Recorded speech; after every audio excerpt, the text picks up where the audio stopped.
Good evening students, आज हम देखते हैं क्लास 12 की मैथमेटिक्स एक्सरसाइज 7.5 प्रॉब्लम नंबर 17। यहाँ पर एक फंक्शन दिया हुआ है, रैशनल फंक्शन है cos x upon 1 minus sin x और 2 माइनस sin x है। इसको इंटीग्रेट करना है तो इसको इंटीग्रल के फॉर्म में लिख लिया और इसको वैल्यूएट करेंगे। लेकिन यहाँ पर ट्रिग्नोमेट्रिक फंक्शन है देखा जाए तो ऐसा करते हैं, sin x को सब्स्टिट्यूट कर लेते हैं। अगर हम t मानेंगे तो sin x को डेरिवेटिव cos x देगा।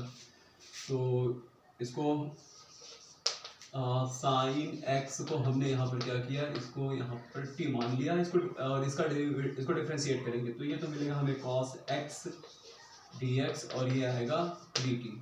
अब सब्स्टिट्यूट करेंगे वैल्यू तो टी के फॉर्म में आएगा इंटीग्रल। तो cos x dx की जगह पर तो dt रखा जाएगा, dt और 1 माइनस टी और 2 है 2 माइनस टी, ये dt है, ये cos x dx ये तो dt रख दिया। अब इसके बाद अब इसको देखिए, ये एक प्रॉपर फ्रैक्शन हो गया है और इसको हम पार्शियल फ्रैक्शन में ब्रेक करेंगे।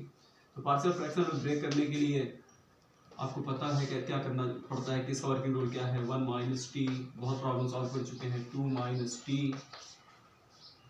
अब इसके लिए अब यहाँ पर हम लिखे एक पार्शियल फ्रैक्शन का न्यूमरेटर नहीं मानेंगे और 1 माइनस टी आएगा।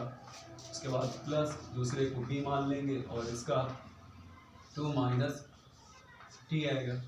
और अब हमें मल्टीप्लाई कर देना, अब हमें इसको मल्टीप्लाई करेंगे 1 माइनस टी और 2 माइनस टी से दोनों तरफ मल्टीप्लाई करेंगे तो ये सीधे सीधे मिल जाएगा 1 और यहाँ 1 माइनस टी कट जाएगा, यानी a के साथ में 2 माइनस टी ब्रैकेट में आएगा और प्लस b है, इसे इसमें डिवाइड करेंगे 2 माइनस टी कटेगा, 1 माइनस टी आएगा, इतना है।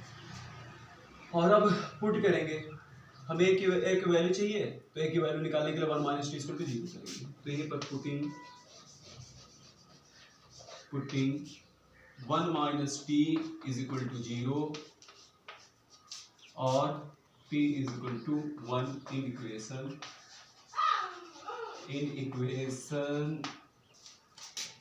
इसको दे देते हैं फर्स्ट, इक्वेशन फर्स्ट में पुट कर देंगे। तो जब इक्वेशन फर्स्ट में पुट करेंगे, एक मिनट,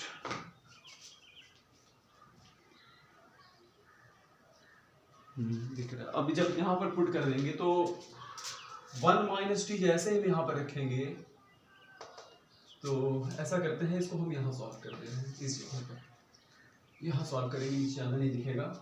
तो 1 हुआ और आप देखिए 1 माइनस टी इक्वल टू 0, तो 1 माइनस यहाँ 1 माइनस टी जैसा रखें 0 तो पूरा टर्म हो गया 0।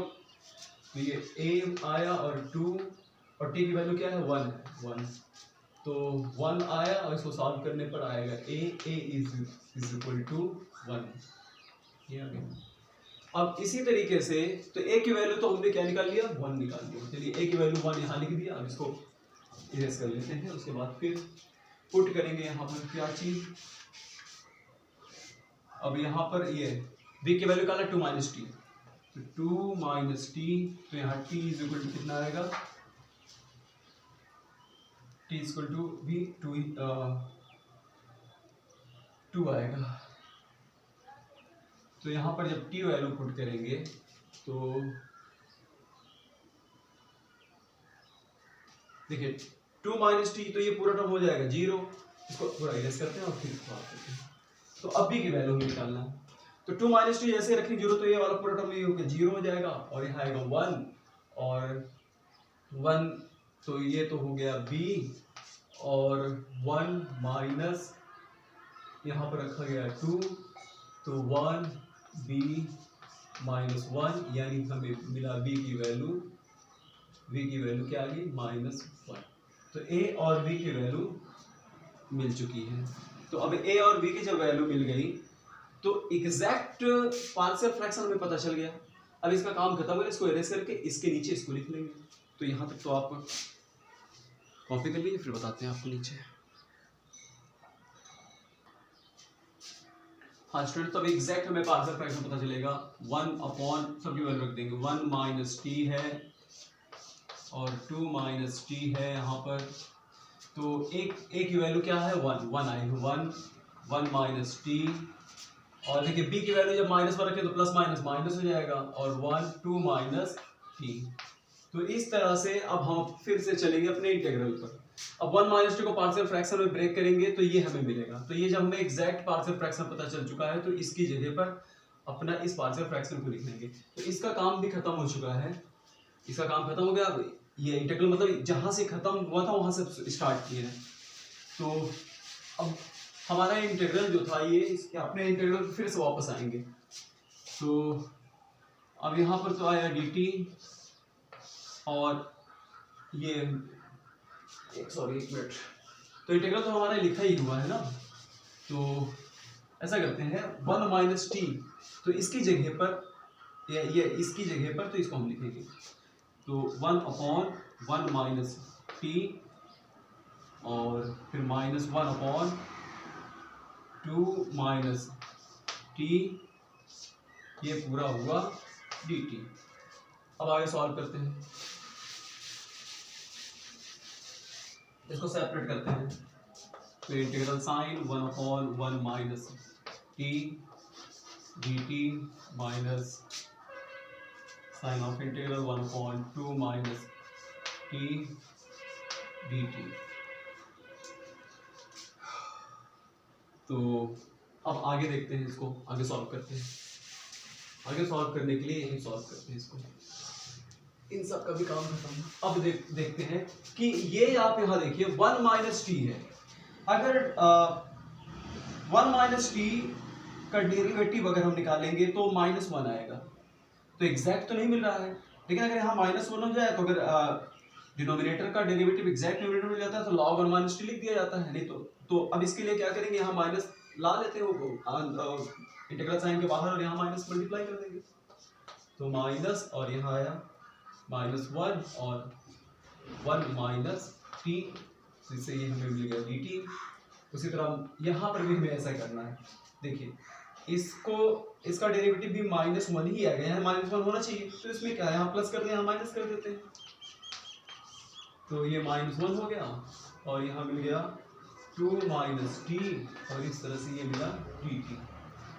अब इसके बाद यहाँ सॉल्व करेंगे तो ये माइनस पहले से है और इसका एग्जैक्ट डेरिवेटिव न्यूमरेटर मिल गया। तो माइनस लॉग, ये माइनस पहले का है लॉग और मॉड 1 माइनस टी लिखते हैं। मॉड लगाइए चाहे ब्रैकेट बना दीजिए, तभी ब्रैकेट बना सकते हैं यहाँ पर। अब यहाँ पर प्लस है, इसका भी डेरिवेटिव एग्जैक्ट डेरिवेटिव मिल जाते हैं। यहाँ पर भी क्या लिखेंगे, log mod of 2 minus log 2 minus T और ये आया प्लस सी। अब यहाँ पर लॉग की प्रॉपर्टी यूज करेंगे। लॉग की प्रॉपर्टी क्या है, लॉग m अपॉन n रहता है, तो log m minus log of n लिख देते हैं। यही प्रॉपर्टी यहाँ पर यूज करेंगे, ये प्रॉपर्टी। तो वैसे भी देखिए तो ये क्या है, ये प्लस में है लॉग इसको m मान लीजिए, पूरा ये n है तो लॉग मॉड लगा देंगे और यहाँ पे लिख देंगे 2 माइनस टी और 1 माइनस टी प्लस सी। और इसके बाद इसके नीचे लेकर के चलते हैं। तो हमें तो इतने पर तो छोड़ना नहीं है क्योंकि हमें वैल्यू सब्स्टिट्यूट करना है। T t equal to sine x है, तो ये तो हो गया लॉग 2 माइनस टी की जगह पर साइन एक्स